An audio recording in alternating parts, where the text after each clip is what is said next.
Olá, seja bem-vindo a este projeto chamado Católicos Voltem para Casa.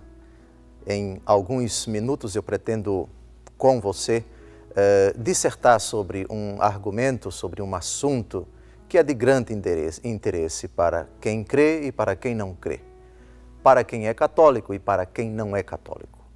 Qual a relação entre a Igreja Católica Apostólica Romana e a salvação? Esse argumento tem muita relevância porque não poucas pessoas sustentam a seguinte tese: eu aceito Jesus Cristo, mas não aceito a Igreja Católica. Eu concordo com a doutrina de Jesus, mas não concordo com a doutrina da Igreja Católica. Eu acredito na salvação que só Jesus Cristo é capaz de me dar. Só Jesus Cristo salva. Jesus salva e a Igreja não salva. Você já ouviu isso? É uma tese muito interessante. Eu digo interessante porque suscita interesse em algumas pessoas. E sedutora, porque algumas pessoas, diante dessa insistência, desse chavão constantemente repetido, só Jesus Cristo salva, só Jesus Cristo salva, só Jesus Cristo salva, acabam concluindo: Jesus sim, não preciso da igreja. Igreja é algo perfeitamente secundário, descartável, acessório, quando muito é interessante. Vou lá quando eu quiser. Eu posso me dar ao luxo de dizer, rezo em casa, procuro Jesus sozinho, etc, etc. Pois bem, é preciso frequentar a igreja para se salvar? Qual a relação que existe entre Jesus Cristo e igreja?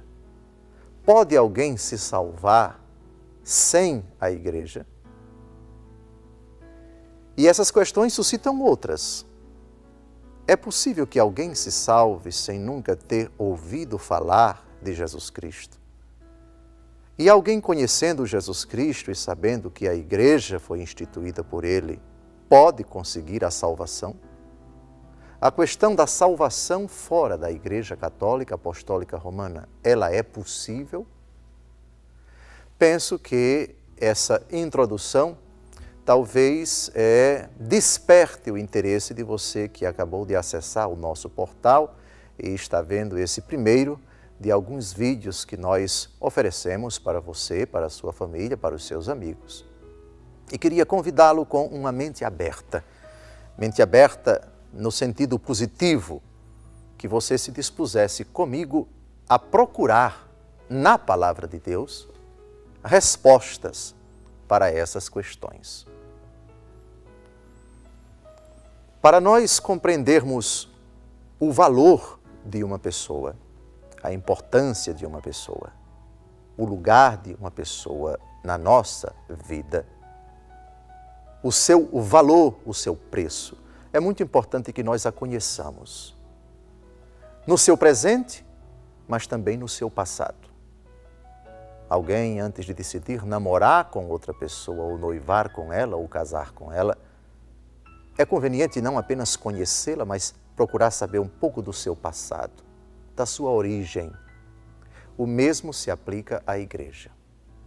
Os argumentos que nós expusemos, nós trataremos de todos eles um pouco mais à frente. Porque agora eu queria propor a você um longo percurso desde as origens da igreja para nós compreendermos o lugar que ela ocupa na salvação que foi trazida, que foi oferecida por nosso Senhor Jesus Cristo. O pano de fundo será sempre este: a relação entre Jesus Cristo e a igreja. E eu queria, neste primeiro momento, enfocar 3 assuntos.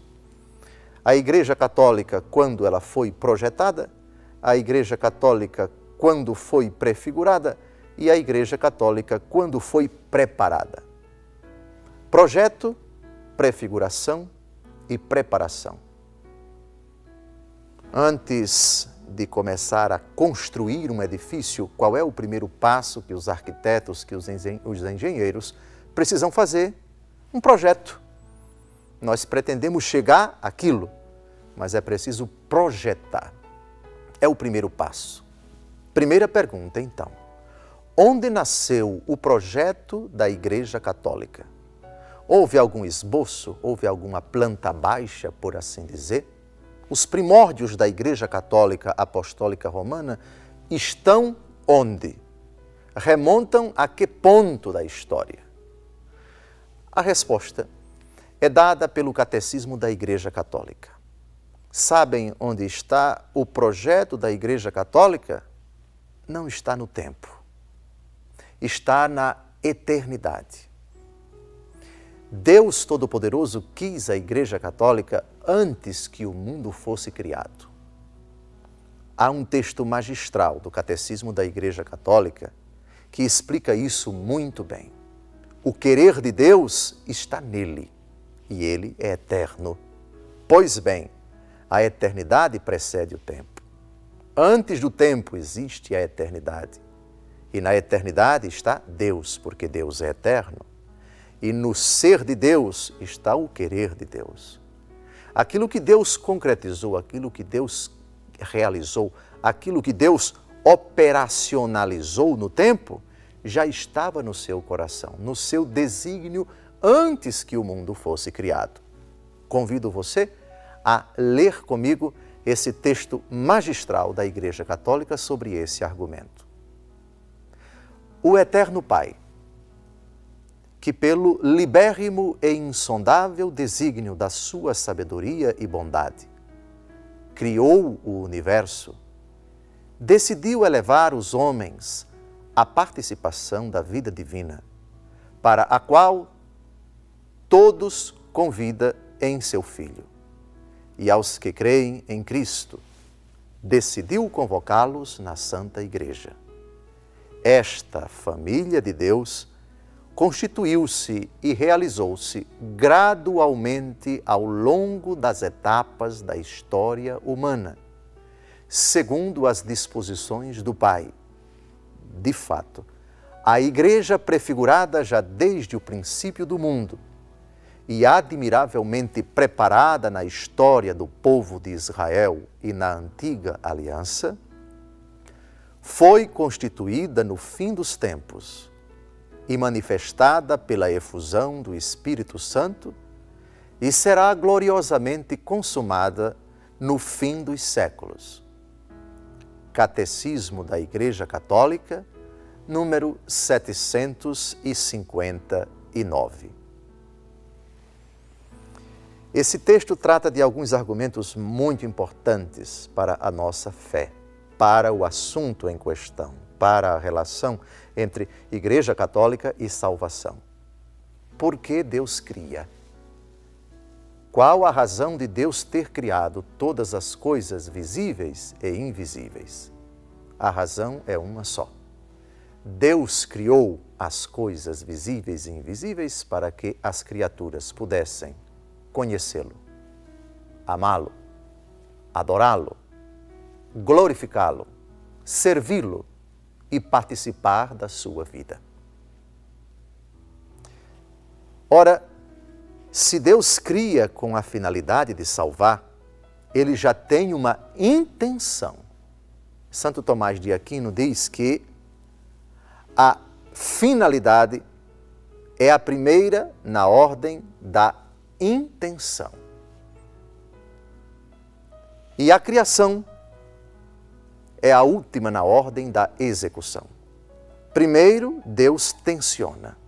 Deus tem uma intenção, um projeto, um plano. É a primeira coisa. Tudo começa com uma intenção, com um motivo.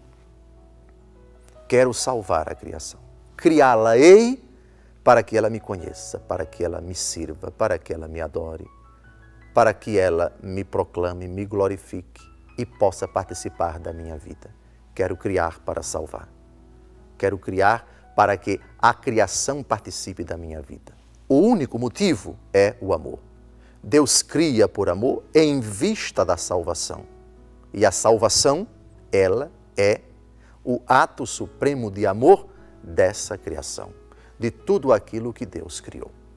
Pois bem, então, Na ordem da execução, temos primeiro o ato criador de Deus, narrado pelo livro do Gênesis. Deus cria as coisas invisíveis, as coisas visíveis, a última criatura. Ele decide que seja feita, que seja criada a sua imagem e semelhança, façamos o homem a nossa imagem e semelhança. Constitui toda a criação, dota toda a criação com leis. A criação tem uma ordem, não é uma desordem aquilo que Deus criou. Tudo está regido, tudo está sob os auspícios da providência divina. A criação tem um sentido, tem uma meta bem precisa. Existe uma harmonia profunda em tudo aquilo que Deus criou. Existem leis que Deus conferiu às criaturas para que elas fossem regidas por essas leis. E a lei última é a providência divina que conduz, que protege, que guarda e que rege tudo. Pois bem, depois da criação, nós temos uma prefiguração, nós temos figuras antecipadas lá no começo da criação que apontam para aquilo que um dia nós entenderemos pelo nome de igreja. Vou dar 2 exemplos lá no livro do Gênesis. 2 sinais prefigurativos da Santa Igreja. No capítulo 3 do livro do Gênesis, depois que o homem pecou, depois que a mulher pecou, depois que ambos desobedeceram a Deus, lá no versículos 14 e 15, no diálogo do Senhor Deus com a serpente, ele faz uma profecia. Olhando para a serpente, ele diz: eu porei inimizade entre ti e a mulher, entre a tua descendência e a dela. Ela te ferirá a cabeça, esmagará a tua cabeça, e tu lhe ferirás o calcanhar. De que nosso Deus estava falando quando afirmou isto? No capítulo 12 do Apocalipse, o último livro da Bíblia, nós temos uma resposta. Essa mulher é a igreja. Uma mulher vestida de sol, tendo a lua debaixo dos pés, coroada de estrelas, estava grávida, prestes a dar à luz. O dragão colocou-se diante da mulher, sabemos no mesmo capítulo 12, que esse dragão é a primitiva serpente, Satanás. Essa mulher foi protegida por Deus, levada para o deserto, onde foi alimentada durante 1260 dias. O dragão travou combate com Miguel e seus anjos, já não se encontrou lugar no céu para ele. E ele partiu para perseguir a mulher e para perseguir aqueles que são a descendência da mulher. Agora nós entendemos uma prefiguração da igreja, já nas palavras do Senhor Deus. Segundo exemplo, o episódio do dilúvio. O Senhor Deus determina que que Noé construa uma arca, dentro da qual ele deve colocar um casal de todos os animais que ele encontrar na face da terra, e envia uma chuva torrencial, chove sobre a terra durante 40 dias, e somente aqueles que estão dentro da arca escapam. O apóstolo Pedro, numa de suas cartas no Novo Testamento, vai dizer que a arca é símbolo da igreja, símbolo do batismo que agora nos salva. Prefiguração.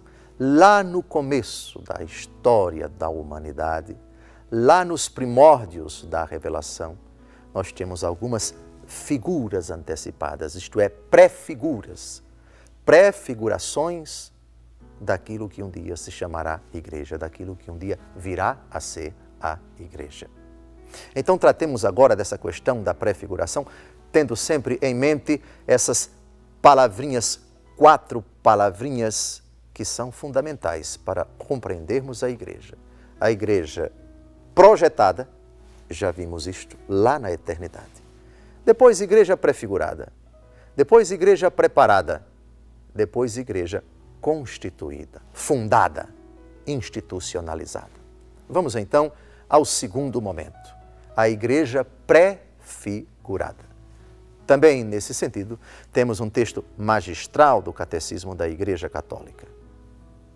O mundo foi criado em ordem à igreja, diziam os cristãos dos primeiros tempos.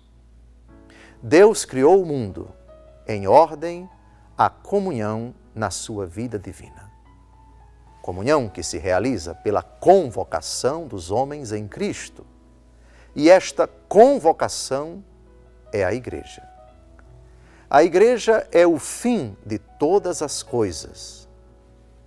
Até as próprias vicissitudes dolorosas, como a queda dos anjos e o pecado do homem, não foram permitidas por Deus, senão como ocasião e meio de pôr em ação toda a força do seu braço, toda a medida do amor que queria dar ao mundo. Assim como a vontade de Deus é um ato e se chama mundo, do mesmo modo, a sua intenção é a salvação dos homens e chama-se Igreja. Prefiguração. Deus quis a Igreja. E isso não se encontra no tempo, já afirmamos, encontra-se na eternidade. Deus projetou, sonhou, por assim dizer, com a Igreja, desejou-a. É no projeto de Deus que está a origem da Igreja. Deus cria e coloca na história, nos acontecimentos dos homens, pré-figuras, pré-antes. Figura é uma imagem parca, uma imagem ainda muito remota. E Deus vai preparando a humanidade para concretizar aquele sonho, aquele desejo, aquele projeto que já estava no seu coração, no íntimo do seu ser, antes que o mundo fosse criado. O texto que acabamos de ouvir do Catecismo da Igreja Católica faz referência a certos acontecimentos, a certas vicissitudes que são narradas em tons muitas vezes dramáticos no Antigo Testamento. O pecado do homem, a inclinação do homem ao pecado e todas as consequências do pecado. Na história de Israel, dores, aflições, traições, guerras, idolatrias, toda a história da humanidade ali representada numa nação chamada Israel, escolhida por Deus em Abraão, traduz perfeitamente as vicissitudes, as angústias, as perturbações, os dramas, as angústias, as aflições da humanidade, desde o pecado de Adão até os tempos atuais. Malgrado tudo isso, nada disso também consegue impedir que o plano de Deus se concretize.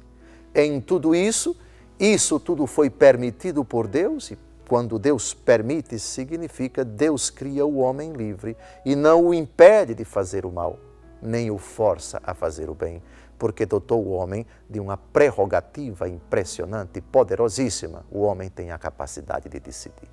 Não podia ser diferente, uma vez que Deus criou o homem à sua imagem e semelhança. E Deus é livre e não age coagido por nada nem por ninguém. O homem é imagem e semelhança de Deus.